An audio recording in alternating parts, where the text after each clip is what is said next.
akhir Agustus tahun 2021, Kemendikbudristek mengesahkan Permendikbud nomor 30 tahun 2021 tentang pencegahan dan penanganan kekerasan seksual di perguruan tinggi.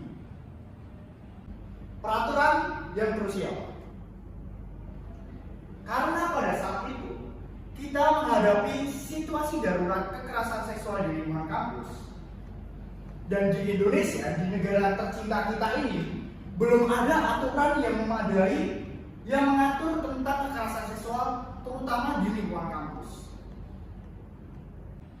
Sayangnya nih teman-teman, baru muncul seperti harapan, sudah ada jegalan demi jegalan terhadap Permendikbud ini. Ada saja pendapat miring yang memikirkannya meleset atas pemahaman mengenai tujuan utama dari Permendikbud ini. Dan masalahnya makin serius nih teman-teman, karena ada sekelompok masyarakat nih yang melaporkan atau mengajukan uji material terhadap Mahkamah Agung atas Permendikbud ini. Dan artinya nih teman-teman, Permendikbud ini mempunyai kemungkinan pahit akan dicabut dan ditiadakan dalam pelaksanaannya di lingkungan kampus. Mereka menganggap bahwa Permendikbud ini melegalkan seks bebas dan tindakan-tindakan asusila. Anggapan mereka ini berangkat dari pasal 5 yang mengatakan yang menggunakan frase tanpa persetujuan korban. Mereka dan yang kontra dengan frase ini berkata, apabila korban setuju, tidak apa-apa. Berarti boleh dong berhubungan sosial, berhubungan seksual dengan persetujuan korban. Mari kita kaji secara pelan-pelan, teman-teman. Apakah benar aturan seperti itu mempunyai substansial seperti itu? Hal itu saya analogikan menggunakan aturan-aturan yang sederhana yang dekat dengan kita.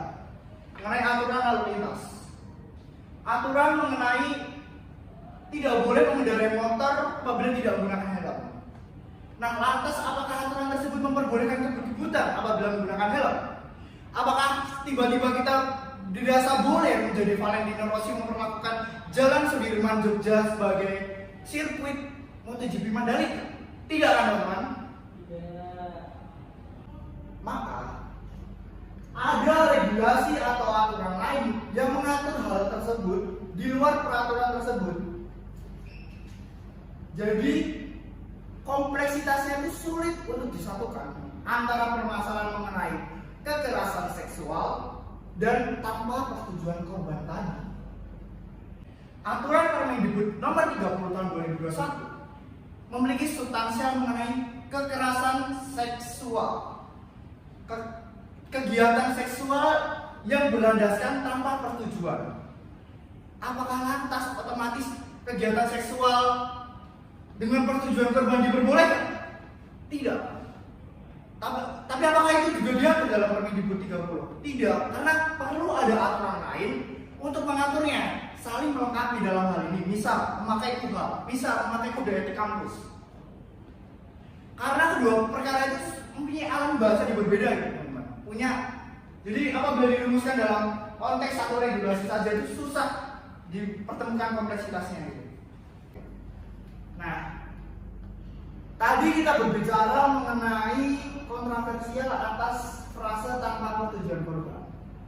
Tapi perlu digarisbawahi teman-teman. Seperti apa sih frase tanpa persetujuan korban di Permendikbud ini? Mari kita bedah. Justru Permendikbud ini memiliki nyawa dalam frase ini. Menurut saya dalam konteks ini. Karena frase ini memiliki arti dapat diartikan dan dipahami atas relasi kuasa yang terjadi. Ada pihak-pihak dominan yang memaksa terhadap pihak yang tidak bisa melawan untuk bisa diwadahi dalam frase ini. Frase ini juga akan berfungsi dari tindakan-tindakan yang masih abu-abu tadi, aparat-aparat hukum yang masih mengatakan kan korban tidak melawan, tidak apa-apa dong, berarti tidak ada pelecehan seksual dong, suka sama suka. tidak melawan diartikan sebagai setuju oleh aparat hukum. Apakah hal ini juga udah diketahui mana yang salah dan mana yang benar? Ini masih abu-abu nih teman-teman. Jadi perlu diketahui bahwa kegiatan-kegiatan yang masih dengan di area abu-abu tadi, dengan frase tanpa persetujuan korban, maka akan terjadi pembedaan mana yang hitam, mana yang putih, mana yang menjadi korban dan mana yang menjadi pelaku, dan mana yang pelecehan seksual dan tidak pelecehan seksual. Dan apabila frase tanpa persetujuan korban dihilangkan, menurut saya justru mencabut nyawa dari peraturan ini. Peraturan-peraturan yang disusun-susun sebelumnya sama aja seperti Permendikbud ini apabila frase tersebut dicabut. Kelihatannya sekelompok orang yang berkata bahwa aturan ini mengkampangi nilai-nilai Pancasila, peraturan ini mengkampangi peraturan-peraturan keagamaan, nilai-nilai keagamaan. Menurut saya sebenarnya bukan nilai Pancasila dan keagamaan dalam konteks dikakangi dalam hal ini, tapi lebih ke cara berpikir, cara menindaki atau memahami suatu hal. Jadi teman-teman, ini bukan sekedar mengkritik ya teman-teman, ini sekedar menyuarakan dan merecall kejadian tersebut. Agar apa? Agar tidak ada yang kekhawatiran, agar tidak adanya suatu peristiwa-peristiwa semacam ini, kesalahan-kesalahan berpikir seperti ini diulang di masa yang akan datang. Kita sebagai mahasiswa dalam hal ini perlu mempunyai tanggung jawab untuk memberikan pemahaman-pemahaman logika-logika berpikir, memberikan kendali-kendali terhadap peraturan-peraturan yang dikeluarkan oleh pemerintah dalam hal ini. Jadi teman-teman, polemik ini bukan hanya sekedar pemohon atau sekelompok masyarakat tadi melawan Kemendikbud, melawan Pak Nadiem dalam hal ini yang merumuskan peraturan ini. Tapi aturan ini melawan siapa? Pemohon melawan mahasiswa, pemohon melawan dosen, pemohon melawan laki-laki, perempuan, kita semuanya.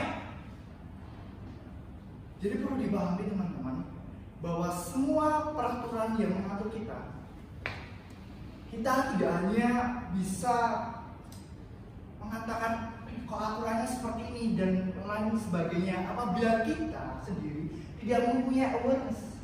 Kita harus apa? Kita harus melindungi peraturan ini agar tetap berada di substansi yang benar.